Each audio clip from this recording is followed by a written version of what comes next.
Welcome to the OnScript podcast, your home for world-class conversations on scripture and theology, where you get to meet some of the best in the field. Visit us at onscript.study. Say hello on Twitter at OnScriptPodcast and stop by our Facebook page at facebook.com/OnScript. Hello, OnScript listeners. I'm Matt Lynch, located here at Regent College in Vancouver. I'm a co-host along with Matt Bates, Drew Johnson, Aaron Heim, Chris Tilling, and Amy Brown-Hughes. We're a collective of scholars interested in the intersection of biblical studies and theology. Special thanks to the team who helped produce and run the show, including Mim Ward, Ed Hatkey, Rebecca Terhune, Alan Files, and James Steinbach. Thank you so much for all the time and work that you put in. If you're looking for ways to share the word about this show, consider writing a review on iTunes or in your local neighborhood association WhatsApp group. All of that helps. Thanks so much for listening. Enjoy the show.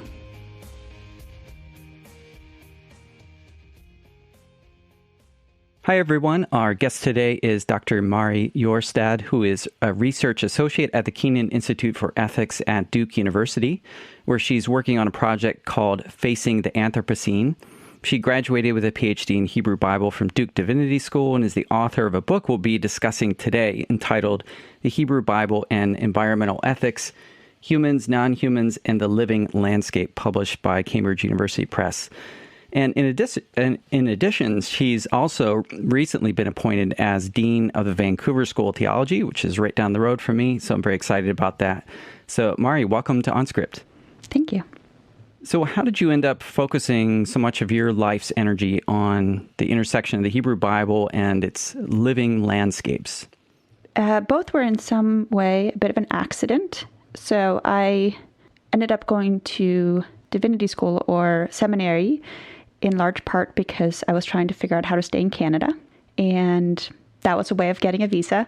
And then in my first Hebrew Bible class, I just really loved it. And it was a combination of loving the actual literature, the stories, and the method that was used to study it. So pretty quickly, I was like, I'd like to do more of this.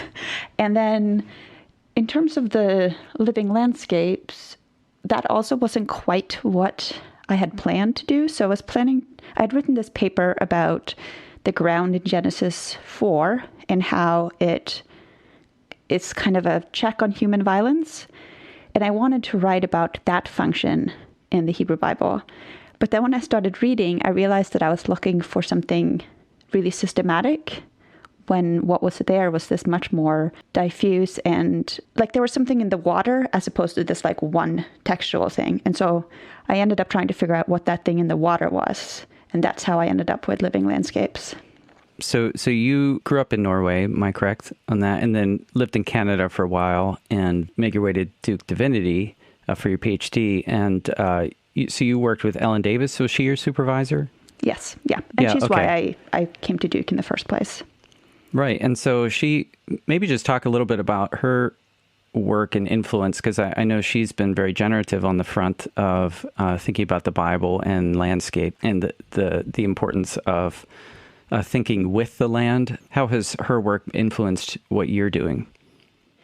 Yeah, so I read her book, Scripture, Culture, and Agriculture, during my master's degree, and both found it really exciting in terms of just the way she writes. Like, it felt accessible. It felt like it was addressed to people beyond academics. And the book is really about like agriculture as a really important part of the Hebrew Bible, and that if we don't understand ancient Israel and its surrounding neighbors as agrarian societies, we're gonna miss what they're about, and we're gonna miss a lot about their literature. And that both felt super obvious, but in a, I've never thought about that before kind of way. And so it really felt like it opened the door to readings I hadn't considered and topics I hadn't considered. And I've always been interested in environment and climate and those kinds of topics. It just was kind of like it was an interest that didn't have anything to do with my work as a biblical scholar. So when it became possible to study with her, that just felt like a great opportunity to combine some interests professionally. And also, I don't think this is the project that a lot of people would have taken as a doctoral project. My kind of elevator speech is trees are people in the Bible too. It's a bit of a stretch for a lot of people, and Ellen was just very supportive and willing to take a risk on a project that uses her work, but that is certainly not a straight continuation from her work. So I think her kind of intellectual risk-taking was really important for me working with her. Sure. So I like that elevator pitch, and maybe we could work off that. So trees are people too. So are you speaking in terms of like trees are personified in the Bible, or how exactly do you mean that trees are people? So I think it would be more accurate to say trees are persons too, but that's just not as good of an elevator speech.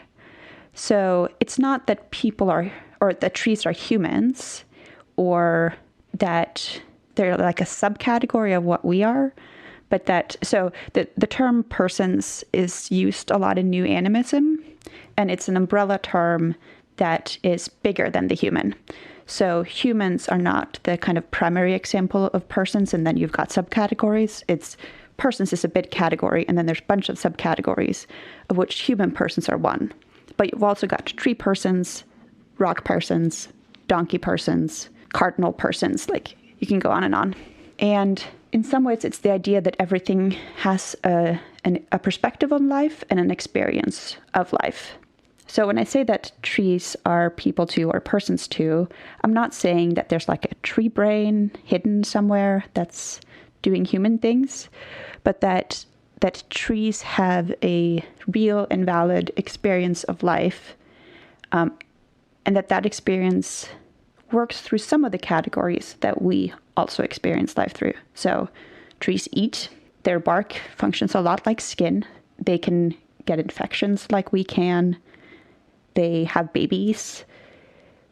They do that differently than we do, but they too, seek to reproduce and then take steps to protect their babies in some way. And when you start to think of it like that, you don't have to personify the trees. Like, it's not about anthropomorphizing the world, but about thinking through and taking seriously that kind of all creatures have experiences that have something to do with our experiences, even if they're quite different. Yeah, and part of the argument of your book is that the Bible reflects this idea and advocates this idea. I think a lot of us are probably familiar with texts like the trees of the fields will clap their hands, or the heavens declare the glory of God. But it's easy to sort of file those texts under the category of rhetorical flourish or metaphor, that, biblical writers have, biblical poets take poetic license like anyone does and applies human emotions and activities to the natural world. So like trees don't actually have hands. So in what ways is that understanding of what the biblical writers are doing falling short of what you think is actually happening? So I do think they're metaphors. Like, trees definitely don't have hands.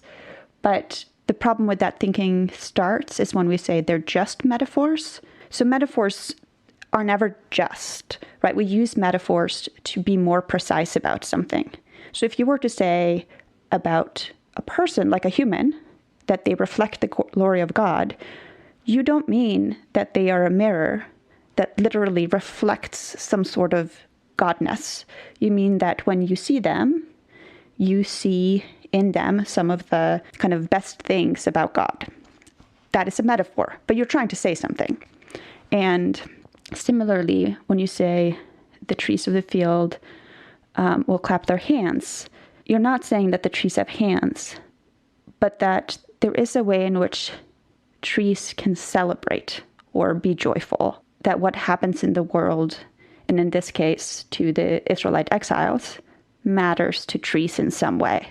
So I don't think it's a problem to say that writers use metaphor or poetic language. It's a problem when we just assume that that's empty. It's sort of like a misplacer of what metaphors and poetic language does. And it lets us off the hook, because once you assume they're serious, the texts are much more difficult. You can't just sort of like skate by them. One of the things you said in the book was Isaiah attributes mood to trees, mood and historical awareness. And then you said, I might describe a tree as happy or unhappy, say, in its flourishing and bearing fruit, but it would not occur to me to talk about trees rejoicing at the end of World War II or at the return of refugees to the Balkan Peninsula. Biblical writers do so, and this is what I want to understand. What did you come to understand about the ways that biblical writers describe the natural world that maybe surprised you, or you had a sort of too limited an understanding of that you came to better understand through this study? Well, I guess first I would say that I still feel like very much a baby learner in this respect, and that I think this way of viewing the world it's like serious philosophy that in the Western world has mostly been denigrated, and like a PhD is not actually enough time to understand or live within it. So I don't want to say that I got it, I'm done. But I think thinking about, like, if I think of those two examples, World War II and the Balkans, that those were incredibly destructive to more than humans, right? They destroyed landscapes. They required extreme extraction of resources. They upset long-standing traditional codependencies in terms of agriculture and other forms of land management. Like, they were bad for trees. That's real. And I don't think like that's something that people would dispute. It's the idea that then the trees are kind of relieved at the end that I think is foreign. And I think that's what we need to take more seriously, that it's not just about like, we're not going to have nice landscapes if we keep bombing them or doing other forms of destructive behavior. It's the landscapes themselves have a stake in their own health. And they have a perspective on the end of the war that would be, well described as rejoicing. And you can see, rebounding landscapes.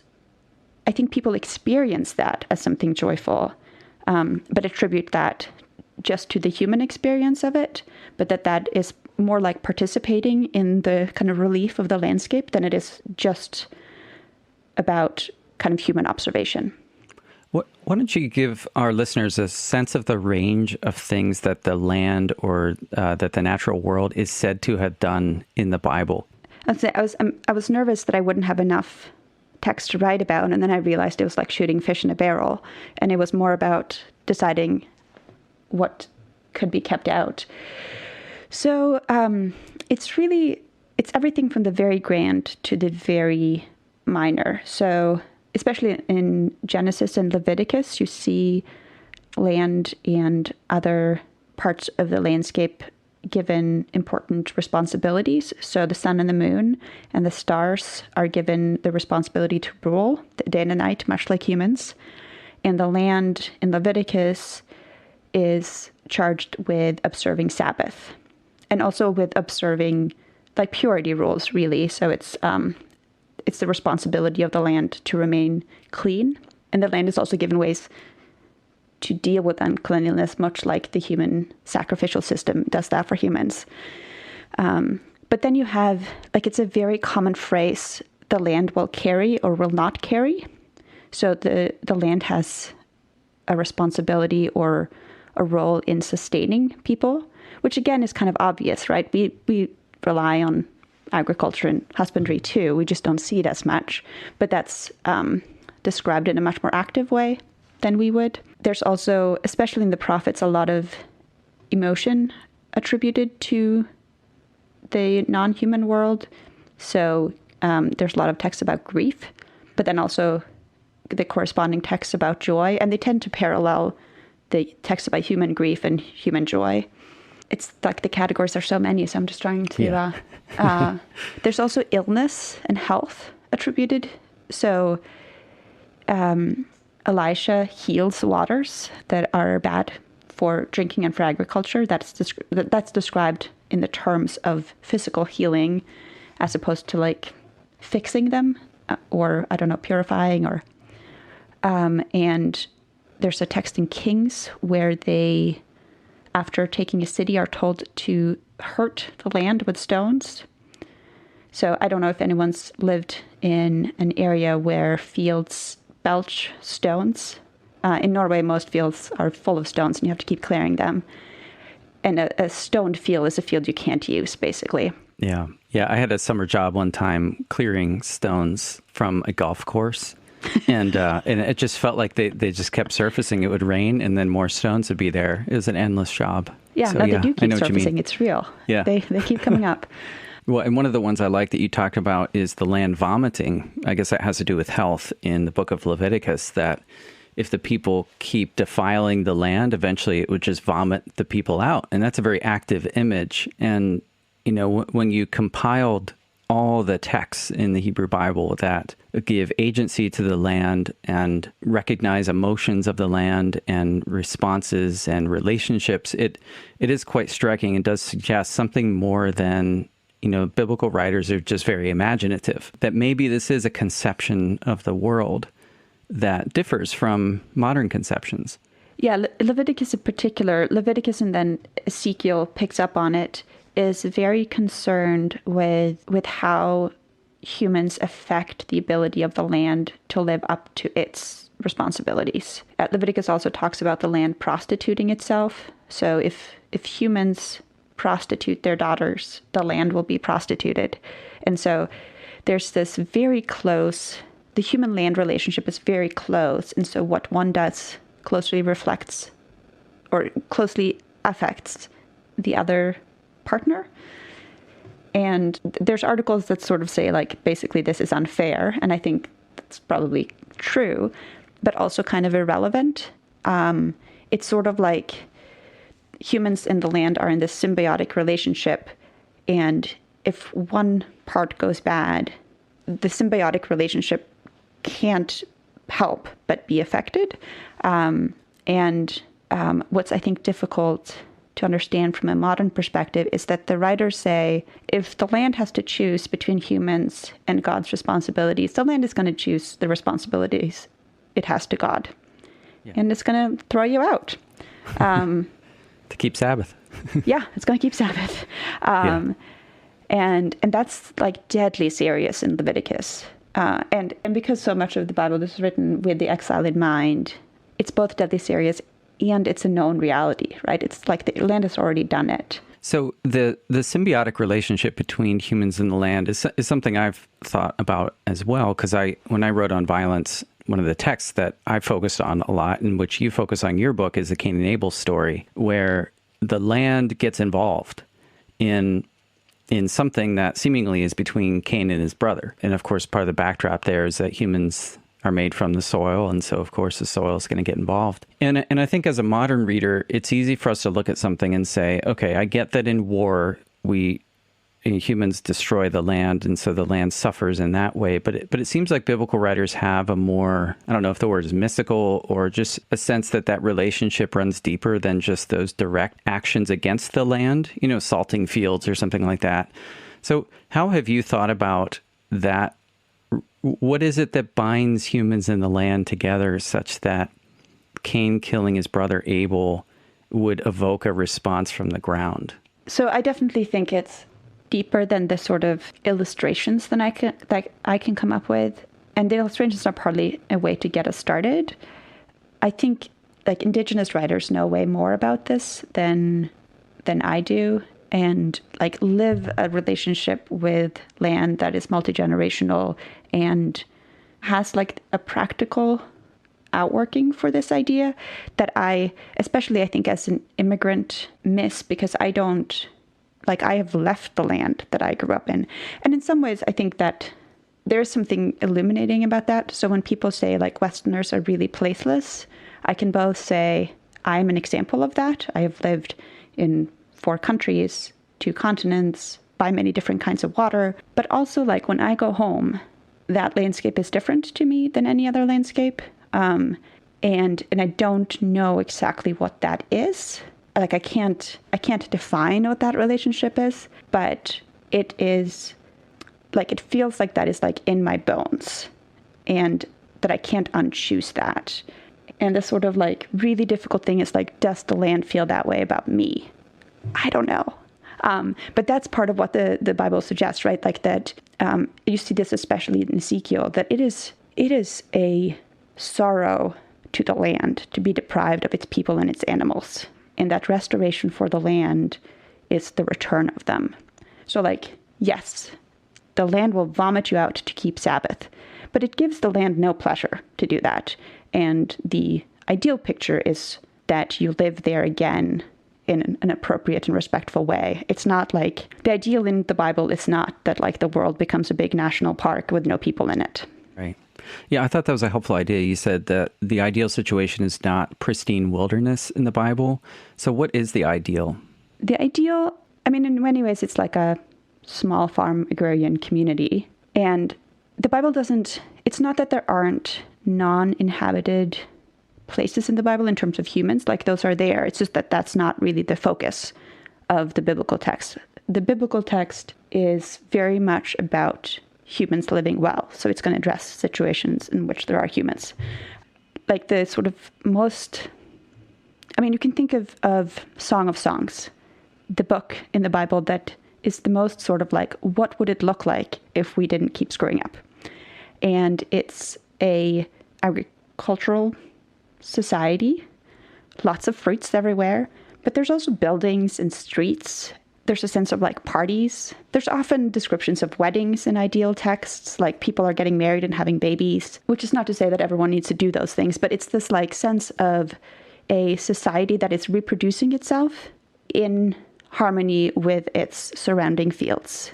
So a city and its fields are called a city and its daughters.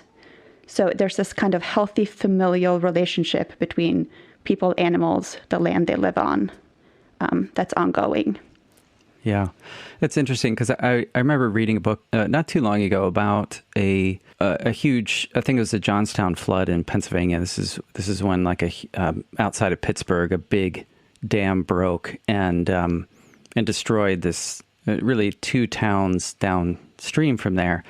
But the dam was built at the beginning of an era of outdoor recreation when that was becoming a thing, where people, especially really wealthy people around Pittsburgh, wanted to get away. And so they built this artificial lake because all wealthy people in New York had a nice lake, but in Pittsburgh they didn't. So they dammed up this river, built this huge lake to get away out into nature. But in the process, they actually didn't understand how to relate well to the natural world. So they built this faulty dam with nice cottages around it, but eventually that broke and destroyed a whole town. That just feels like a metaphor for idealizing getting away to the wilderness, but then that ends up in disaster. And when you said that in the book, it struck me that, yeah, you don't really have like, Moses, he doesn't sort of get out to the wilderness and to explore the beauty of it and idealize that and romanticize it. The prophets don't romanticize it. It's always the ideal of having vineyards that you're tending in your land. So the land is very present, but it's in that symbiotic way that you describe. Mm-hmm. Yeah, they're all working landscapes. Yeah. And that doesn't mean that they're not also texts that are quite sort of rhapsodic about them. But these were people who, if they didn't farm, they died. I mean, that's obviously true of us too. Like, we too would die if we didn't farm, but it's not usually individual by individual, whereas the vast majority of ancient Israelites were personally involved in farming in a landscape where drought was frequent. And like, if you didn't pay attention, things were going to go badly. Sure. I want to do a speed round with you. What's the most significant book in biblical studies in the last 50 years? Oh gosh, I should be able to answer that. I have no idea. So the honest answer is that I love my own field's writing, but the books that most influence me are generally outside of the field. So yeah, I don't know. So what are some of the books outside the field that have most influenced your thinking and writing as you come to the biblical text?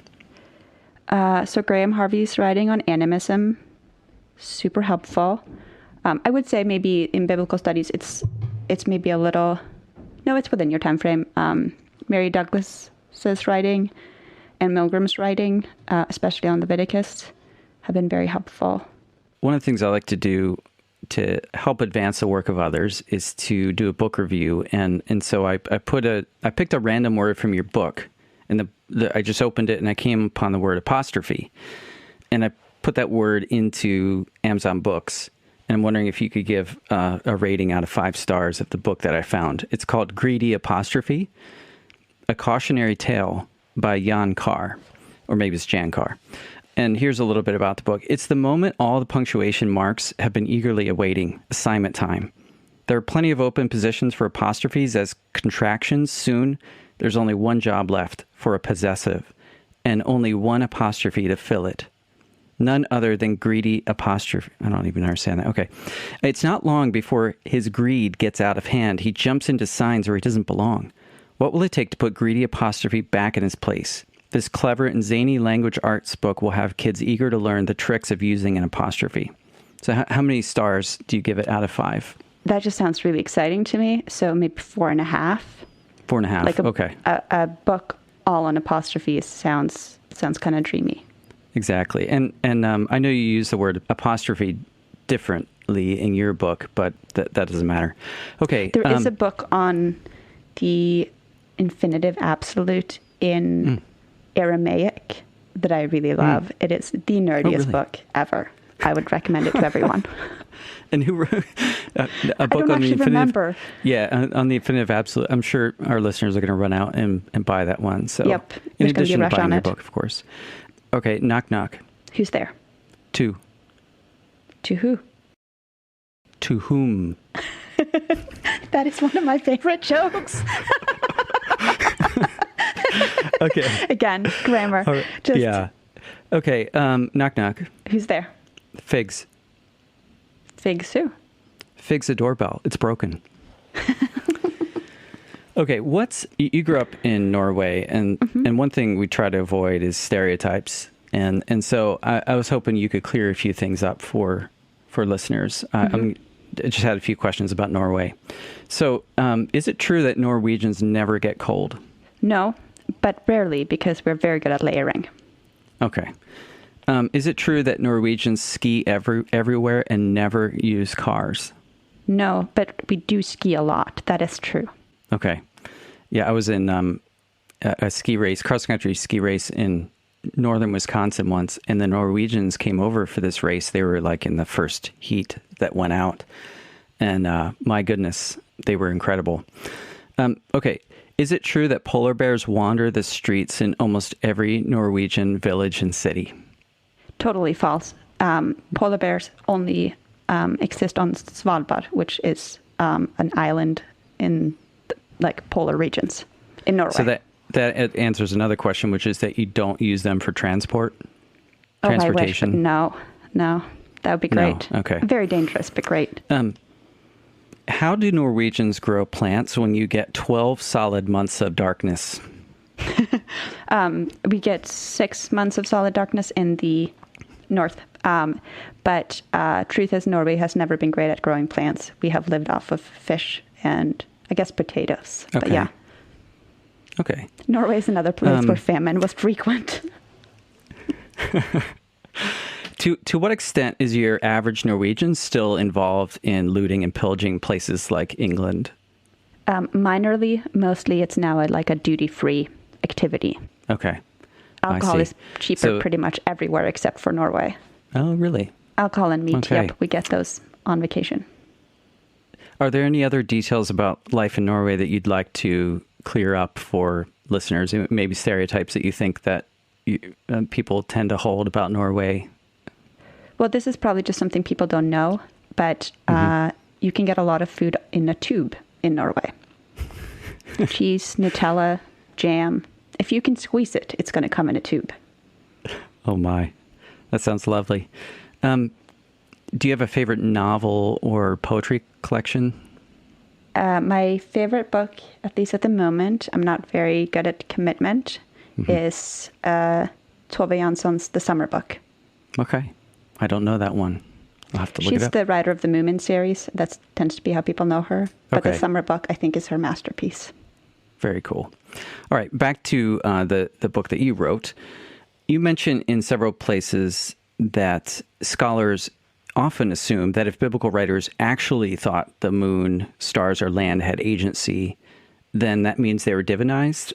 So what about that assumption is faulty, in your opinion?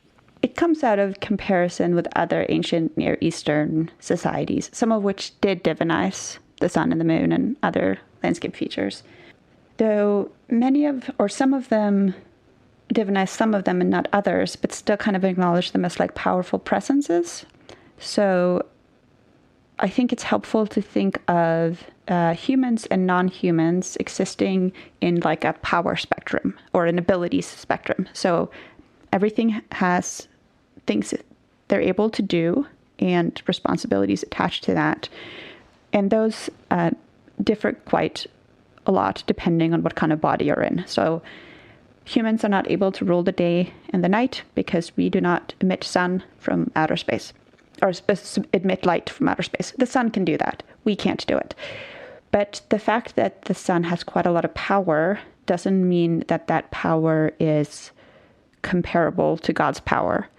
And so ancient Israelites, I think, acknowledge that power as one power within the created universe, but also thought it was completely dependent on God's power in the way that their power also was dependent on God's power.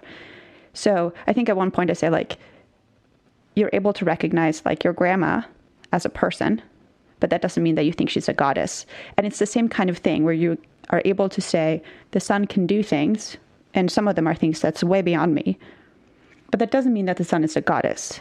It's another creature with abilities and responsibilities. Yeah, I thought that was so helpful because I think, particularly in discussions around monotheism, which is where I've done a lot of thinking about this, I remembered reading a study on 2nd Isaiah, and the author was saying that because the stars can appear or not appear, then Deutero-Isaiah is not monotheistic because the stars have some kind of agency. And after reading your work, I felt like I had language for saying, no, the assumption that something can be active or relational is not a sign of divinization, but just a broader part of a broader conception of how Hebrew writers thought about the world, the natural world. Well, and I didn't do tons of writing about this, but I think an interesting point of comparison is looking at the invading powers in the Hebrew Bible. So all the empires that at some point rule Israel and Judah, that they are often attributed power as agents of God, right? They have these really important historical functions in Israel's relationship with God, but there's no confusion. It's not like maybe Babylon is divine somehow, or maybe their gods are better than we thought.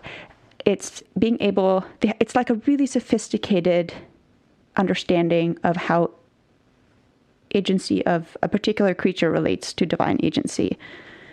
And that's always going to be hard. Like, I don't think that's an easy question, but there's lots of other examples in the Bible of things that do important actions that are attributed to themselves properly, but also in some ways to God, without God's just like multiplying all over the place. Right.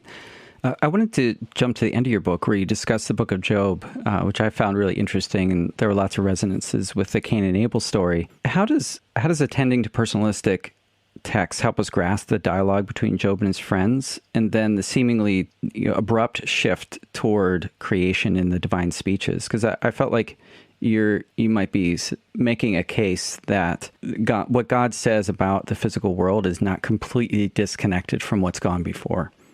Mm-hmm.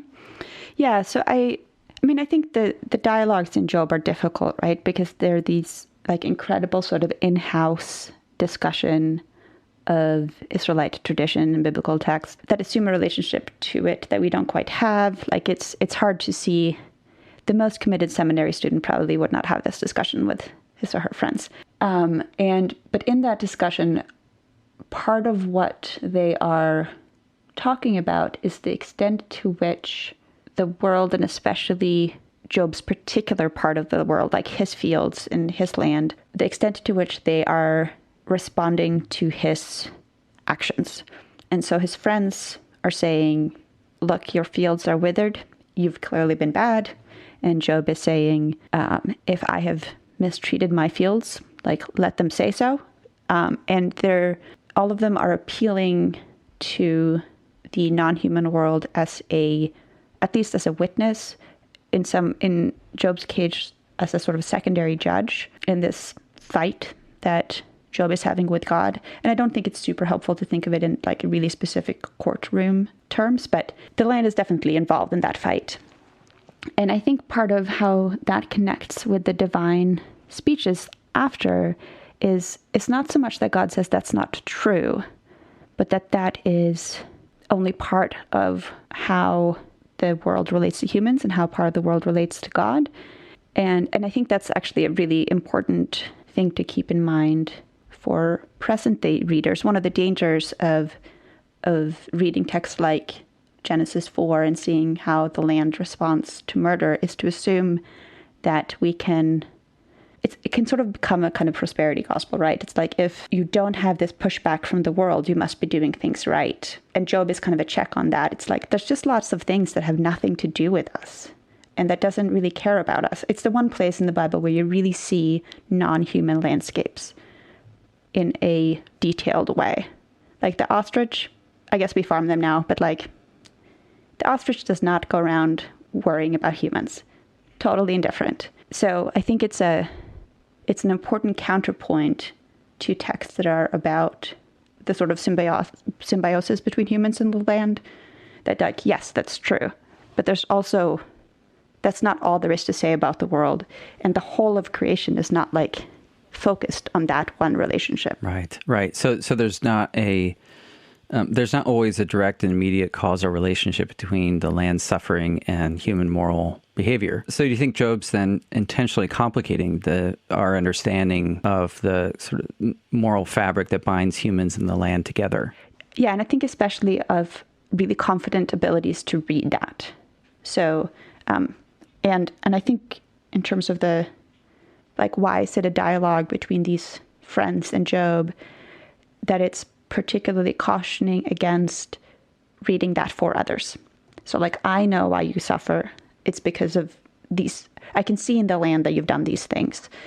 That we need to be really humble about our ability. And I mean, we've seen examples of that with like Katrina or with Haiti. People saying, "Well, this is because of various sins people have committed," and it's easy to be horrified by that, but you can also see how you get there from the Bible. And so I think Job is one place where you can see a kind of nuanced thinking about why that is a bad use of the biblical text.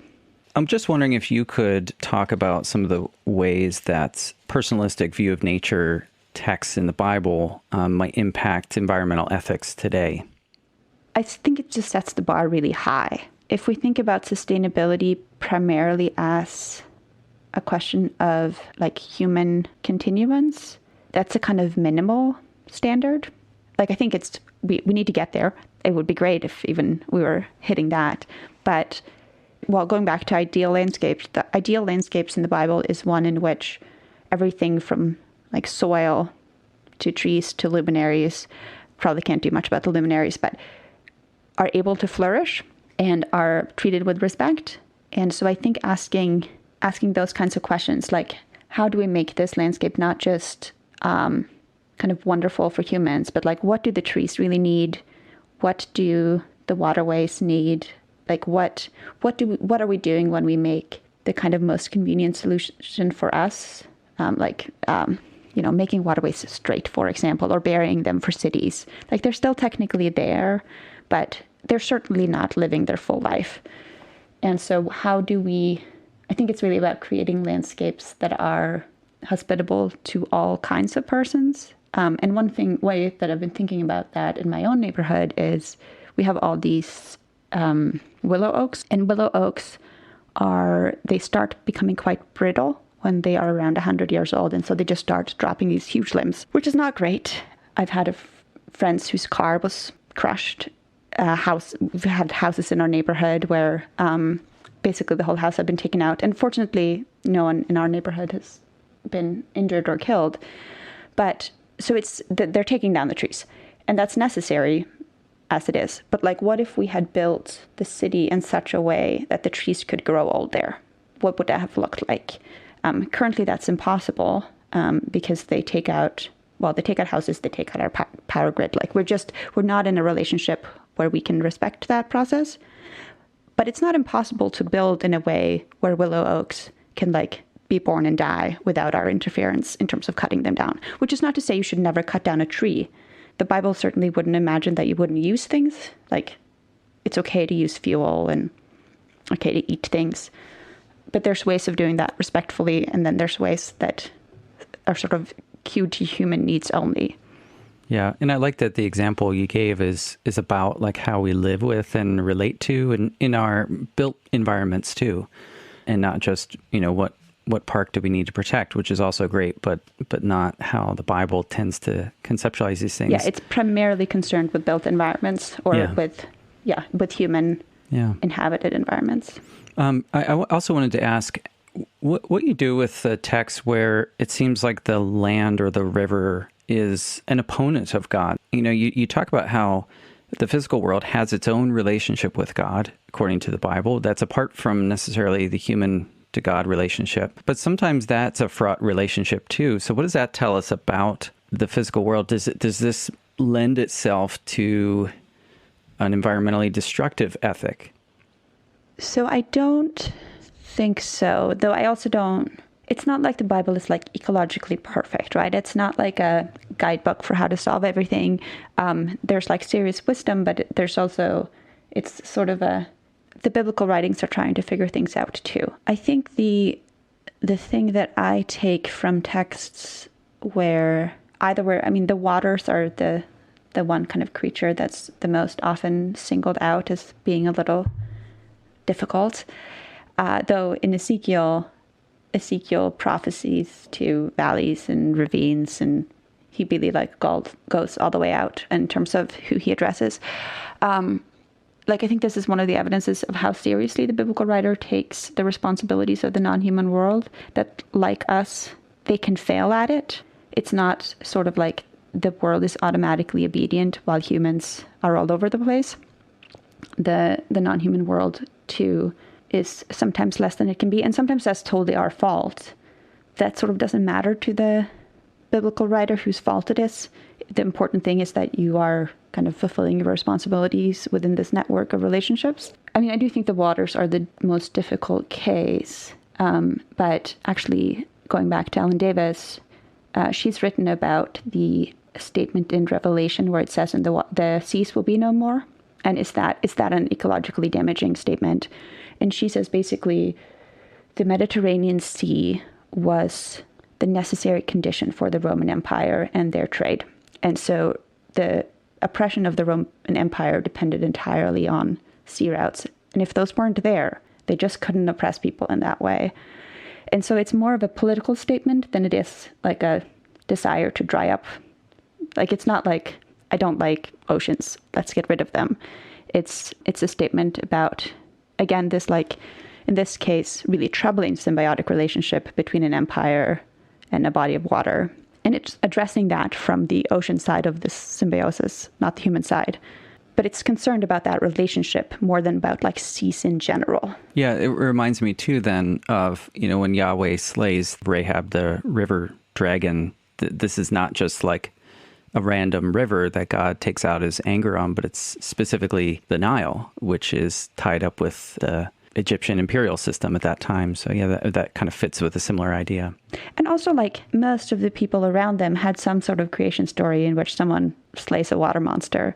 And I guess this is like more about my idea of revelation than it is about living landscape, but that revelation happens in relationship to those peoples around them. Like, Israel is not in an isolated bubble. And yeah, that's part of I think it gets really complicated, but that's part of understanding their relationship to the natural world is also understanding their cultural position in relation to neighbors. Mari, you've done this book, a great book on Hebrew Bible and environmental ethics. Where are you taking your research next? So what I'm working on, I'm working on a bunch of like little things related to the book, but the book that I'm writing is called, at least working title, don't actually have lots of control over what your books end up getting called, but it's called At a Loss, and it's thinking about like migration and land politics and the violence connected to that in present day, but thinking about that through the biblical text. So one chapter is about foreign women in the Bible. I'm a foreign woman in my context, so kind of thinking through my experience of immigration and things like that through those texts. And then one chapter is about Joshua, always a hard book, and about what we can learn about current land politics, and especially as those relate to race. And I've written more about the U.S. context than the Canadian one, but the issues aren't so different, though there's more, slavery certainly is a much bigger issue in the U.S. than in Canada, but in terms of Indigenous lands and restorations of lands, those issues are comparable.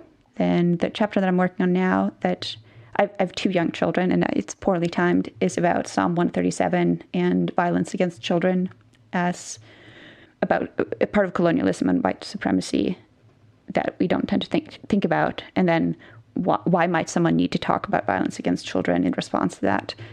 But yeah, writing that when you have a baby, I wouldn't recommend it. It's way too much thinking about. I could imagine you have to set that chapter aside for a little while. Yeah, and during COVID too, it's just been too sad. But it is like a chapter I really care about, but it's certainly not an easy one to write. And I've written an article about Psalm 37, so it's kind of a continuation of that, but with different focus. Well, that sounds like an important work, and I look forward to reading it when it comes out. So, Mari, thank you so much for taking the time to speak with OnScript today. Thank you for having me.